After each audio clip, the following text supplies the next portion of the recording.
Pakikibaka laban sa 10,000 ibang lahi Kabanata 11 nagpapatuloy. Nagwakas na ang buhay ni Congressman Leo Kay sa kamay ng mga nagbagong lobo. Sabay nagpaalam na si Nanding sa kaibigan nitong congressman. Sa isang gusali ng tagabantay ng mga bayani. Isang babaeng naliligo nakaramdam ng malakas na enerhiya galing sa Manila City. Level 5 na bayani si Soleng kaya nitong makaramdam ng aura ng isang bayani. Kailangan daw niya itong i-report sa kampo nila para malaman na may bagong malakas na bayani. Kinausap ni Nanding ang mga alaga niyang nagbagong lobo. Tuwang-tuwa sila at dinidilaan pa nila ang ating bida. Baka sa mukha ng mga nagbagong lobo ang saya. Huwag daw silang makulit at nangungupal ng mga tao kung ayaw nilang masaktan. Hindi alam ng ating bida kung anong gagawin niya sa mga alaga niyang hayop. Magaling daw ang ginawa nilang pagpuksa sa korupsyon ni Congressman Leo Kay. Tinapik isa-isa ni Nanding sa ulo ang mga nagbagong lobo. At sumakay na ito sa sasakyan mayroon daw siyang bagong utos sa kanila. Pumunta daw sila sa hilagang kagubatan at maghanap ng maraming bato para sa ating bida.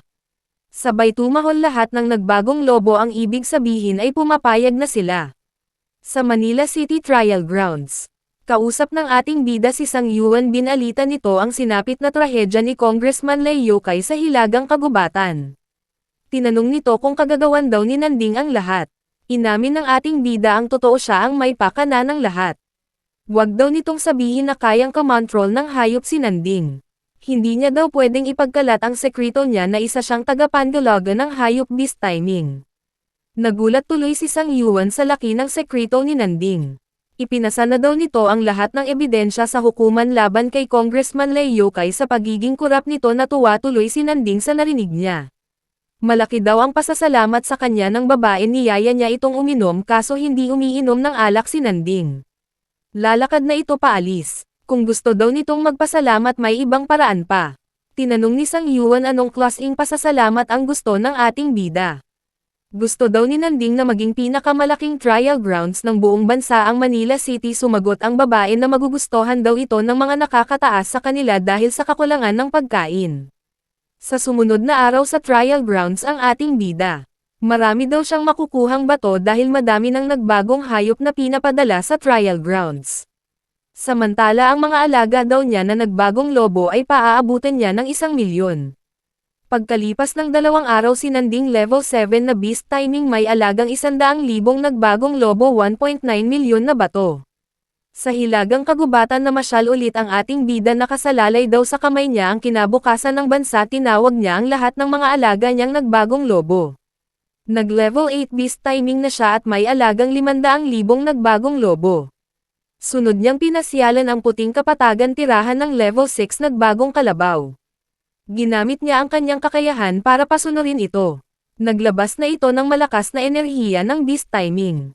Walang magawa ang mga nagbagong kalabaw kundi sundin ang utos ni Nanding bantayan daw nila ang lugar na ito at maghanap ng maraming bato para sa kanya.